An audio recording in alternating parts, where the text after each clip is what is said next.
इतने मर्द के बच्चे हो, इतने बहादुर हो, तो सीना तान के कहो ना, हाँ जी मैं इसके घर में घुसा हूं। अगर आप हमारे घर में घुस के मारेंगे ना हमें, तो हम आपके घर में तो नहीं घुस सकते, आपके पास टैंकी और बंदूकें हैं, लेकिन हम आपके घर के अंदर की बातें आपको बताएंगे और ये भी बताएंगे कि किसकी बीवी ने किसको क्यों गोली मारी और उसके पीछे कौन जनरल रानी थी। समझ आ गई है ना मैं क्या कह रहा हूं? अब अगर आइंदा किसी सहाबी के घर में घुस के तुमने उस पर तशद्दुद किया, हम बताएंगे कि तुम्हें तुम्हारी बीवी ने गोली क्यों मारी। अस्सलाम वालेकुम नाजरीन, काम की बात के साथ हामिद खान अल मशरिकी हाजिर है। नाजरीन, पिछले 24 घंटों में जो हुआ है उसकी मुझे तो तवक्को भी थी, इस तरह का कुछ ना कुछ होने का मुझे अंदाज़ा था। इसीलिए मैंने अपनी कल की वीडियो में बड़ा वाज़े तौर पर कहा कि इसराइल जिस तरह खुलकर सामने आ गया है और वज़ारत ख़ारजा ने जिस तरह खुलकर पाकिस्तान के ख़िलाफ़ बयान दिया है, अब इसराइल पाकिस्तान में मोसाद के ज़रिए और अपनी डीप पॉकेट्स के ज़रिए, जी हाँ डीप पॉकेट्स के ज़रिए अब पाकिस्तान में अपनी पाकिस्तान मुखालिफ कार्रवाइयाँ, पाकिस्तान की अफवाज के ख़िलाफ़, इदारों के ख़िलाफ़ और वज़ीर आज़म और वज़ीर ख़ारजा के ख़िलाफ़ कई तरह की महाज खोलेगा। और वही हुआ, यौम तकबीर का मौका हो और आप देखें कि जहाँ वो मौका जब पूरा मुल्क, पूरी कौम इकट्ठी होती है और सेलिब्रेट करती है कि हमने उम्मत मुस्लिमा की वाहिद न्यूक्लियर पावर बनकर पूरी उम्मत मुस्लिमा के लिए एक बचाव का सामान पैदा किया, और उसी दिन हामिद मीर, जी हाँ बदकिस्मती से मेरे हम नाम हैं, मैं इसको बदकिस्मती गिनता हूँ, क्योंकि ऐसा शख्स जो पाकिस्तान के इदारों, पाकिस्तान की अफवाज, पाकिस्तान की मुमलिकत के ख़िलाफ़ बात करे, वो किसी भी हालत में ना पाकिस्तान का खैर ख़्वाह नहीं हो सकता। पाकिस्तान का बदख्वाह है, वो पाकिस्तान का अच्छा नहीं चाहता, इस मुमलिकत का अच्छा नहीं चाहता। देखें, इख्तिलाफ़ करना, इख्तिलाफ़ राय करना हर शख्स का हक़ है, मैं भी इख्तिलाफ़ करता हूँ, लेकिन इख्तिलाफ़ का मतलब ये नहीं है कि आप इख्तिलाफ़ की बुनियाद पर इदारों को निशाना बनाएं और किसी को भी निशाना बनाएं। ये एक बुनियादी खुली बात है। हामिद मीर ने कल जो कुछ कहा, जिस तरह कहा, मैंने जैसे आपको शुरू में कहा, ये सब कुछ डीप पॉकेट्स का ही कमाल है। जी हाँ, ये डीप पॉकेट्स का ही कमाल है कि बात एक सहाफ़ी के घर जाकर सहाफ़ी पर हमले की हो और उसको भोंडे तरीके से इसराइल के साथ जोड़ दिया जाए, इसराइल को तस्लीम करने के मुतालबे के साथ जोड़ दिया जाए और साथ साथ पाकिस्तान के शख्सियात, इदारों को मुतनाज़ा बनाया जाए। इसे नारा लगवाया इजराइल मुर्दाबाद, इसलिए कि तुम्हारी दाढ़ी में तिनका है, तुम चोर हो, तुम्हें पता है कि तुम हम लोगों के सामने बैठ के इसराइल के साथ सफारती ताल्लुकात की वकालत करते हो। तुम देखते हो ये मीडिया तो हर वक्त इसराइल की मुखालफत ही करता रहता है, तुम्हें इस पर बड़ा गुस्सा आता है। तुम फिर कभी मतीउल्लाह जान को उठा लेते हो, कभी अबसार आलम को गोलियां मारते हो, कभी असद तूर को उठा के घर में घुस के मारते हो। आप ये बात जानते हैं कि कोई भी जी शऊर आदमी ये बात मानने को तैयार नहीं हो सकता कि ISI या कोई भी इदारा दुनिया में, पाकिस्तान की बात छोड़े, दुनिया में कोई भी जो नालायक से नालायक भी इंटेलिजेंस सर्विसेज होती हैं, वो इस तरह अपना नाम और लेबल लेकर नहीं जाते हैं कि जी ये कार्रवाई हम करने आए हैं और हम जनाब ये सारा कुछ करके तो चले जाएंगे। मतलब कोई आम फहम आदमी भी इस बात को मानने को तैयार नहीं है। और जब दूसरी तरफ बात हो रही है ISI की, जो दुनिया की मानी हुई इंटेलिजेंस एजेंसी है, दुनिया में, पूरी दुनिया में उसकी जो धाक है वो इसी बात पे है कि वो अपना काम इसी तरह करते हैं कि दुश्मन को पता न चले, और ये कोई दुश्मन नहीं। और इस तरह खुल्लम खुल्ला एक यूट्यूब ब्लॉगर से डर कर ISI इस तरह के काम करेगी, ये बात सोचने वाली है, ये नामुमकिन बात है। इसका मकसद सिर्फ़ और सिर्फ एक फ़ेक सेट प्रोपेगेंडा है, स्टेज प्रोपेगेंडा है। 5th जनरेशन वॉर इसी का नाम है कि अवाम को फ़ौज के ख़िलाफ़, इदारों के ख़िलाफ़ कंफ्यूज किया जाए, और सबसे बढ़कर ये कि मुल्क के अंदर जो पाकिस्तान के तहफ़्फ़ुज़ की बातें हैं उनको जो है वो आप मुतनाज़ा बनाते हैं। वो इदारे जो पाकिस्तान के तहफ़्फ़ुज़ की अलामत है, आप उनको मुतनाज़ा बनाते हैं। फिर तुम्हारा एक और भी प्रॉब्लम है, तुम कहते हो जी हमारे टैंकों को जंग लग गया, हम लड़ नहीं सकते, इंडिया से दोस्ती कर लो। और मीडिया पे शिकवा होता है, मीडिया वालों, तुम हम इंडिया से दोस्ती करना चाहते हैं, तुम हमारे साथ ताउन नहीं करते। तुम मीडिया को फेंटी लगाते हो। तो मीडिया जो है ये इंडिया के साथ दोस्ती में हमारे नए नैरेटिव जो है उसकी मदद नहीं कर रहा।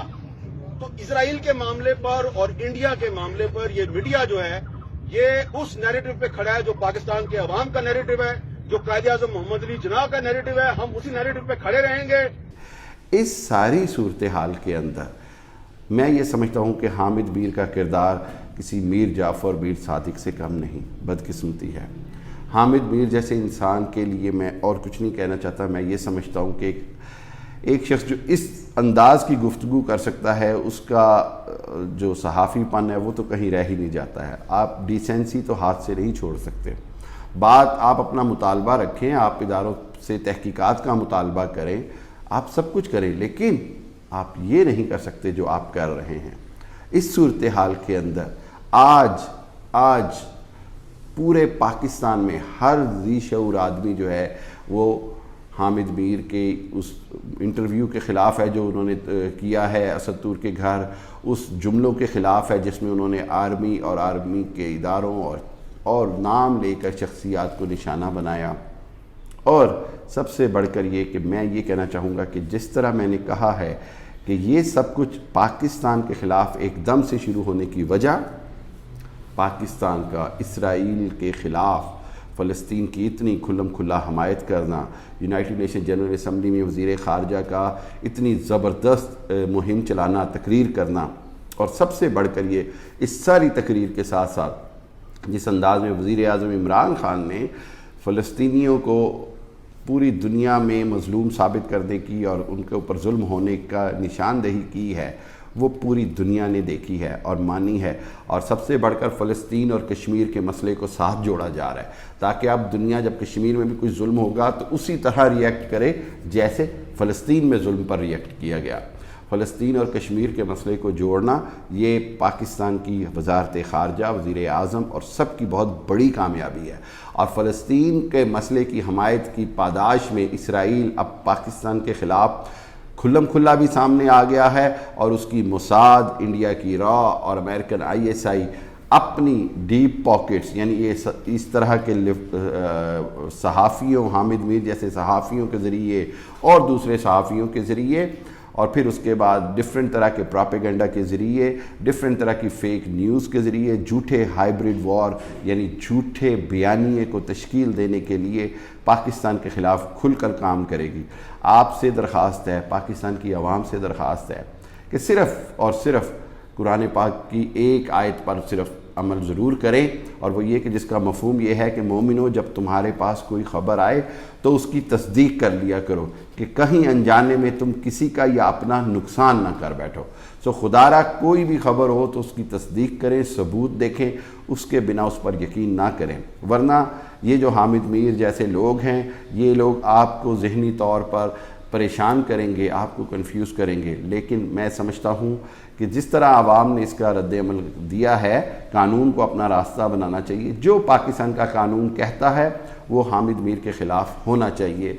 किसी भी रियासत के ख़िलाफ़ बोलने वाला, चाहे सहाफ़ी हो या कोई भी हो, उसके ख़िलाफ़ कानून के मुताबिक कार्रवाई होनी चाहिए। और मेरा ख़्याल ये है कि इस तरह की कार्रवाई से सहाफ़ियों को मज़ीद तक़वियत मिलेगी जो असल सहाफ़ी मुहिब्बे वतन सहाफ़ी हैं। अगर आप किसी की डीप पॉकेट्स का हिस्सा हैं, यानी आपकी जेबों में लिफाफे डाले जाते हैं, आप किसी लंदन बैठे हुए शख्स का बयानिया बयान करना चाहते हैं, आप इसराइल का बयानिया बयान करना चाहते हैं, आप अमेरिका का बयानिया बयान करना चाहते हैं, आप पाकिस्तान के इदारों के ख़िलाफ़ नफ़रत फैलाना चाहते हैं, तो ये सब कुछ पाकिस्तान की आवाम के लिए भी नाकाबिल कबूल है और सहाफ़ती इदारों के लिए, सहाफ़ती हलकों के लिए भी नाकाबिल कबूल है।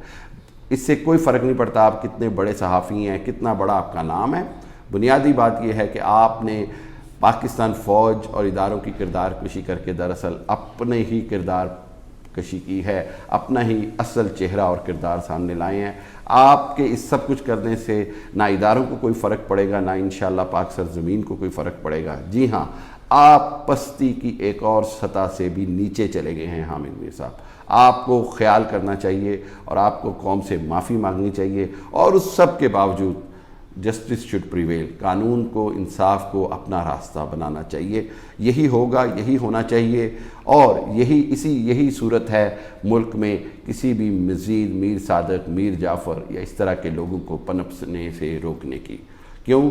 پاکستان کسی بھی صورت، کسی بھی حالت میں نہ تو حامد میر جیسے شخص کی اس طرح کے بیانیوں کا متحمل ہو سکتا ہے، نہ ہی ابصار عالم جیسے شخص کے بیانیوں کا متحمل ہو سکتا ہے، نہ ہی اسد طور جیسے ڈراموں کا متحمل ہو سکتا ہے. اب وقت آ گیا ہے کہ ریاست کی رٹ کو چیلنج کرنا، اور سب سے بڑھ کر یہ جھوٹے اور مغلظات کے الزامات لگانے سے آپ جس طرح اداروں اور شخصیات کو نشانہ بنا رہے ہیں، آپ کو قانون کے کٹہرے میں آنا ہوگا اور آنا پڑے گا. اپنا خیال رکھیے گا، اور انشاءاللہ اگلی ویڈیو کے ساتھ آپ کے ساتھ پھر شریک ہوں گے. اپنا بہت بہت خیال رکھیے گا. السلام علیکم.